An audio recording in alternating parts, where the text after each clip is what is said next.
మీ business ఏదైనా మీ ఊర్లో promotion చేయాలంటే అది సుమన్ టీవీతోనే సాధ్యం. ఇప్పుడే సంప్రదించండి. బీసీ సప్లా నిధులను రద్దు చేసింది. ఎస్సీ వర్గాలకైతే ఎస్సీ సప్లా నిధులను రద్దు చేసింది.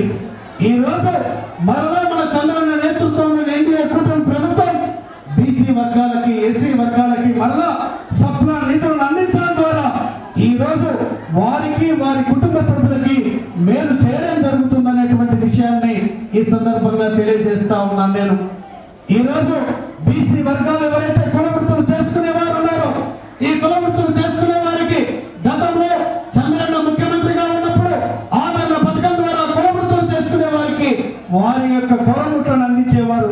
రజకులకైతే ఇస్త్రీ పెట్టెలు, వాషింగ్ మిషన్లు, అలాగే మిగతా యొక్క ఏదైతే కులవృత్తులు చేసుకునే వారు ఉన్నారో వారికి సంబంధించినటువంటి కులవృత్తులను అందించేటువంటి పరిస్థితి తిరిగి మరలా ఆ కార్యక్రమానికి నాంది పలుకుతుంది.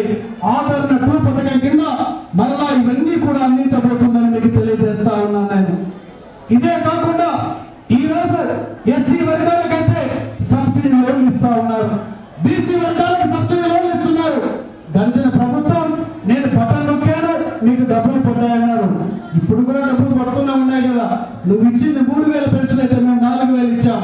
నువ్వు ఇచ్చింది ఒక పిల్లవాడికి 13,000 అయితే ఎంతమంది పిల్లలకు అంతమందికి ఇచ్చాం మేము. నువ్వు ఇచ్చింది రైతు భరోసా 13,500 అయితే ఈ రోజు మేము 20,000 ఇస్తున్నాం. ఇది కాదు కావాల్సింది. అక్కడ ఉన్నటువంటి బీసీ వర్గాలు, అక్కడ ఉన్నటువంటి ఎస్సీ వర్గాలు, మైనారిటీ వర్గాలు ఈ మహిళా సంక్షేమం అనేటువంటిది పెద్ద ఎత్తున అందించినప్పుడే ఈ సమాజంలో ముందుకు పోగలుగుతుంది. అది చేస్తున్నటువంటి నాయకుడు చంద్రబాబు నాయుడు గారు, చేస్తున్న ప్రభుత్వం మన ఎన్డీఏ కూటమి ప్రభుత్వం అని ఈ సందర్భంగా నేను తెలియజేస్తా ఉన్నాను. నేను ఎంతమంది పిల్లలు ఉంటే అంతమందికి ఒక్కొక్క పిల్లవాడికి 15,000 రూపాయలు చదువుకునేటువంటి పిల్లవాడికి వారి ఖాతాలో జమ చేశారు. మన నియోజకవర్గంలోనే ఒక తల్లికి 7 మంది పిల్లలు ఉంటే ఆ తల్లికి 7 మంది పిల్లలకి డబ్బులు పడ్డాయి.